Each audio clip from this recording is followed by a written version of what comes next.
Hello, everyone. Welcome to another screening series Q&A. My name is Armando Zamudio, and I am the Public Programs and Events Coordinator here at IDA. For our blind and low vision attendees, I'm going to identify myself. I have a white t-shirt, a blue button-up, dark hair, light brown skin, and a white backdrop. I want to start by thanking our media sponsors, Variety and KCRW, for sponsoring our 2022 screening series. This evening, we'll have a conversation between film critic Kristen Lopez and director Reid Davenport, whose film I Didn't See You There world premiered at Sundance 2022. For more information or to see more amazing films like this, please visit www.documentary.org/screening-series. To help us grow by donating and or interested in joining IDA's global network of documentary professionals, please visit documentary.org/membership. Now, before we get started, I'd like to offer a brief land acknowledgement. We recognize the Gabrielino, Tongva, and Chumash as the past, present, and future caretakers of the land, water, and cultural resources in the unceded territory of Los Angeles. Thank you so much, Andrea Lust, for ASL interpreting this discussion. And with that, I pass it to Kristen. Thank you. Everybody, I am Kristen Lopez, the TV editor for IndieWire, and I am so thrilled to be moderating this amazing panel about a film that is so important that I am just honored to get to be talking about it today with its director of all people. We'll be talking about the film I Didn't See You There, and I am joined by its director and subject star. I don't know, Reid, if you're a fan of the term star, but I'm going to use it anyway. Reid Davenport. Reid, how are you? I'll take it. I'm good, Kristen. Thank you so much for agreeing to do this. Thank you to the IDA. I'm Reid Davenport. I am a white man with glasses and curly hair in my home office. Thank you for doing the visual description for our blind and low vision people. I forgot to do that at the beginning, but following your lead, I'll do mine as well. I am a white woman with brown hair and wearing glasses and a blue shirt against a blurred background. So let's just dive right into the film and your career. I'm always curious, especially as a disabled woman, talking to other disabled creatives. Do you remember the first time you saw a disabled character in film or television and what you thought of them when you first saw them? That's a great question. I think my first memory of that is I saw a news segment on this disabled football coach who was just a magnificent coach and won like all these games, and it kind of made me scared because I wasn't really interacting with other disabled people, and I could see how we had similar movements and similar speech patterns. I saw myself in him, and that kind of wasn't, or I didn't really know how to process that. Interesting when you get those first interactions, and it really starts to make you question kind of your own place in society and in media and all of that. How did that translate, fast forward from there into wanting to be in the industry? One of the things I always get told from people is, why would you want to talk about disability in media knowing how bad it is? So I guess the question to you as well, what inspired you to want to take up a camera and start doing the things that we're often told we can't do in film? Well, I think as an undergraduate, I was supposed to study abroad in Italy, and when they found out I used a wheelchair, they basically told me not to come. And a year later, I made a film about accessing Europe. So that's really how I discovered documentary. I think my gravitation towards film with a disability component comes from the lack of films with a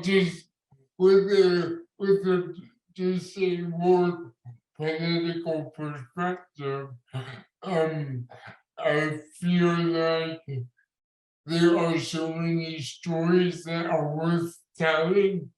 They lend themselves to documentary, and just also believe that disability should be seen from a political point of view rather than an individual medical diagnosis.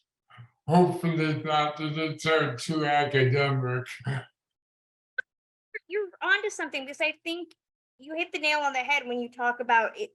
So often disability narratives tend to be about individuals, and we don't talk about the political and the other things that are far bigger than us that create the landscape that we see. You have a great moment with your mom in the documentary talking about you yourself becoming more political. Can you talk a little bit more about that in terms of wanting to showcase that there is a political side to this, and filming that conversation with your mom? How did that come about? I mean, it comes from the conviction that disability is political, that it's not a medical diagnosis, that that there needs to be a lot more work done, and there's a lot of work that can be done to guarantee the rights of people with disabilities that are not being done. So it's not really a choice. I just really can't see disability any other way. And then that scene with my mom, it's interesting because unlike other marginalized groups, you could be growing up as the only disabled person in your family, similar to people in the LGBTQ community. So I think there's often a disconnect between um, disabled people and relatives of disabled people because there isn't that shared experience to draw upon. And so often, you hit the nail on the head. I mean, I'm the only disabled person in my family as well, so I have, very, no other comparable experiences growing up. But so often being politicized is often equated as bitterness when it comes to being part of a marginalized community, and that's not true. I think that conversation with your mom emphasizes that. I think you say at one point you worry that you come off as being intense, and I think that we need that, without intensity and without passion, things don't get done, do they? Sure, and I think it comes from the instinct to continue to try to pass and to not make people uncomfortable with your intensiveness or your bitterness or your politics. It's so hard when you know what you want to see, but socially you're a little afraid of sticking out too much, and um, you find yourself kind of uh, code switching, if that works. I'm not sure if that's reappropriated the word, but it's like I feel a lot more at ease talking about access, for example, with disabled people than I do with non-disabled people. Exactly. Well, and that's something also as well. I think you mentioned at one point in the documentary, you need to film other people so that people don't think you're a loner, and so Right. you have that wonderful moment where you're out with your friend. Can you talk about the decision to not just make this about yourself and the way you navigate the world, but to have a documentary where the subject is not often seen on camera, but also where it's just that subject for a majority of the time? How did the structure for this come about when you were in the early days of wanting to put this together? If there was an interesting duality that um, producer Keith Olsen, editor Todd Chandler, and myself had to consciously navigate, where we didn't want to fall into the trope of the isolated disabled person, but we also didn't want to pay too much attention to that trope. And keep in mind that for a lot of people in their late 20s, they are isolated because of just the awkwardness of the age that we're in. So I think Todd cut that little self-reflective piece in of his head. I have to film so I don't have to, so I don't look like a loner, in order to nod to that duality and navigate again. I, I am I am not an isolated person, but at times I am isolated. And so there's again, it's about navigating between those two forces. The pandemic, if there's a silver lining to it, makes this doc more relatable to just anybody, regardless of a disability. Because watching it now, I was immediately struck by, like, well, everybody was isolated for 2 years, with lockdown and living in a big city. I live in LA, and it's very easy to be isolated and fade in a big city, regardless of whether you're disabled or not. Do you think that the pandemic helps add an air of relatability to this that maybe wouldn't have existed before? I don't know, maybe.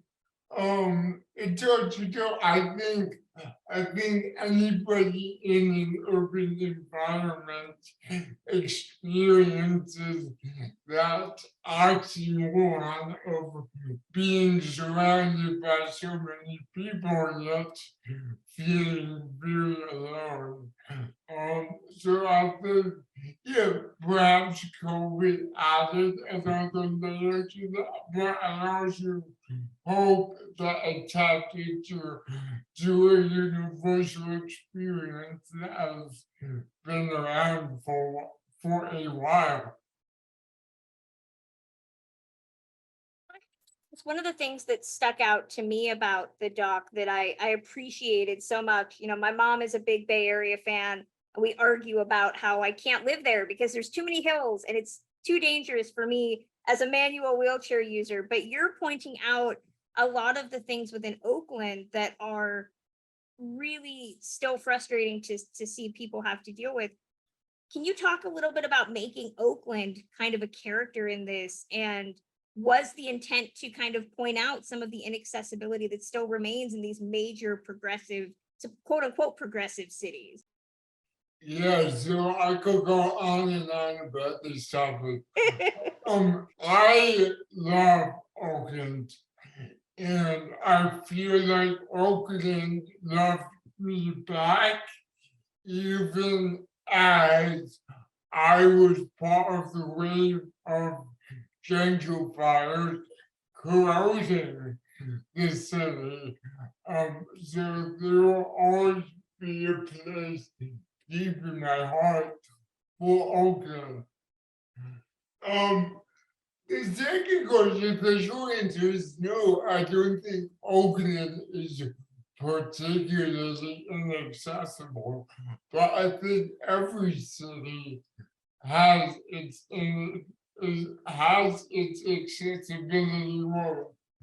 And what I will say is that Jim the Brat, co-director of Cook Camp, attributes the the um the decrease in access ability to gentrification and the lack of community and the lack of effort that tech companies and the workers have put into or created on the legacy of the haven the Bay was in the 70s. Watching this doc especially, you know, I felt it was a very relatable moment. I could have filled, I think, a feature-length documentary with just interactions with people that stop me and ask if they can push my wheelchair, do all sorts of things that they would not ask anybody else to do. But were there things that you wished you could have included in the documentary, but just for either time or logistics or whatever you couldn't? Not necessarily something I shot, but something I wish I shot. When I was with my friend Dan, we were in Seattle, and I had this idea to film us on the Ferris wheel by the cars because it's such a gorgeous view, and the motion is just really dynamic. And unfortunately, we didn't get to that, but I thought there would have been a really good moment to just show joy, show the tangibility of joy. I have to ask, you know, we're a year out from Coda winning the Best Picture. We're still finding articles about, you know, how difficult air travel is for the disabled, about how all of these other Oh, things. wait, really? Oh yeah, there was just an article that came out, I think, a couple months ago. Joking. Yeah, exactly. But all of these things, you know, we talk so often. I feel like we're often, you know, asked to talk about, like, have things changed? Have things got better? Where are we? I'm curious, after doing this documentary, you know, in the wake of Coda being supposedly another game changer for the industry. I mean, how do you look at disability in media? You know, do you think that things have changed? I think there's a lot of people talking the talk, and not necessarily during the second half of that cliche. There are still films that are told from this tired trope of inspiration. There is still a lack of disabled actors and directors and cinematographers. I don't know. I haven't seen it, Chef. I do believe there has been a tangible shift since in documentary since Crip Camp, but I don't see that shift in the narrative realm. I would agree wholeheartedly. Well, with that, making this documentary, I talk so often, because I'm not a filmmaker. That's why you're doing the cooler stuff, and I'm just writing about it. But walking the walk, so to speak, and making a film. What advice do you have for filmmakers or really anybody with a disability who wants to get into media? What advice after doing this do you want them to know about? I mean, the avenue I took into the media is very singular. I think there are a lot of ways into the media, as you exemplify. Try to find what you're good at, and then market yourself as that, and find people who love you, who believe in you, and as it's similar advice I would give to non-disabled people, but we have to do it extra hard, and we have to network that much more diligently, and we have to be that much more sharp with our skills, which isn't how it's supposed to be, but it's kind of the reality of it at this point. Conversely, I think I'm coming to the end of my time. One of the questions I want to throw out as we wrap this up, for able-bodied creatives, you have a great, producer working with you on this. I talk a lot about allyship and how, there's more able-bodied people in the industry than there are disabled at this point. What advice do you have for able-bodied people in the industry that want to be allies to those with disabilities getting into the industry? Yeah, I think um Keith Larson, the producer, believed in me and believed in what I was doing, and um that is kind of intangible. Um I would say the first thing to do is to resist the urge to project, to let an artist be an artist, which is what Keith allowed me to do. And just to also keep in mind how easy it is to perpetuate inaccessibility and be actively fighting against it. Last question I want to throw out, the overarching one. What do you hope audiences, both disabled and non-disabled, take away from your doc? I don't think I can answer that. I think Keith and Todd and myself tried very hard to be as non-prescriptive with the film as possible. I hope people take something away from it, but I don't think it's for me to say what that should be. I think we've come to the end of our time. Reid, it's been such a pleasure to get to talk to you about this documentary, and I just thank you for your time and sitting down and having a chat with me. It's been so great. Yes, thank you. It was a pleasure. Really appreciate your time.